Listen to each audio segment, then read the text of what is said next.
Jeux floraux. De l'institution de ces jeux date le premier encouragement public qui ait été donné à la poésie. Il y avait eu, jusqu'au XVIe siècle, des universités où l'on ergotait longuement et sophistiquement sur les subtilités de la philosophie et de la théologie scolastique. Mais il ne s'était formé encore aucune assemblée purement littéraire. C'est à la ville de Toulouse qu'était réservé cet honneur.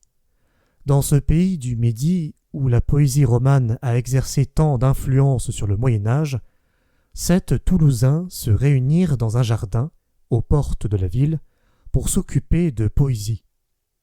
Ils convoquèrent à cette réunion, qu'ils appelèrent la gaie société des 7 troubadours, tous les troubadours et trouvères des environs, et promirent une violette d'or à celui qui composerait les plus beaux vers. La société, en s'organisant, se donna des statuts, les lois d'amour, et prit le nom de Jeux d'amour. Les 7 juges furent appelés les mainteneurs de la gaie science. Quand la guerre chassa le jeu d'amour de ses jardins, il se réfugia dans l'hôtel de ville de Toulouse et prit alors le nom plus grave de Collège de rhétorique.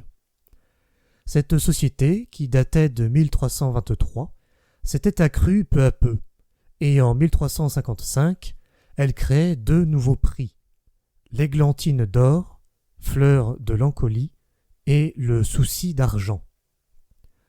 On sait l'importance que lui donna Clémence Isor en lui léguant, vers 1484, des fonds considérables.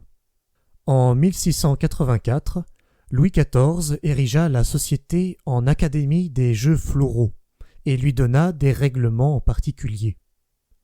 Le nombre des mainteneurs fut porté à 35 et quelques années après à 40. Bien qu'elle fût un jeu d'amour et qu'elle eût des docteurs en la gaie science, l'Académie toulousaine n'admettait toutefois au concours que des pièces en l'honneur de Dieu, de la Vierge et des saints. Aujourd'hui, elle est moins exclusive. Cependant, pour conserver sans doute un souvenir de ses anciennes traditions, elle a réservé l'un de ses prix, le lit d'argent, pour un sonnet ou une hymne à la Vierge. Ce prix, il faut le dire, est le moins important. Le premier, de 450 francs, est l'églantine d'or, pour le meilleur discours en prose, écrit sur un sujet proposé par l'Académie. Le deuxième, de 400 francs, l'amarante d'or, est décerné à l'Aude.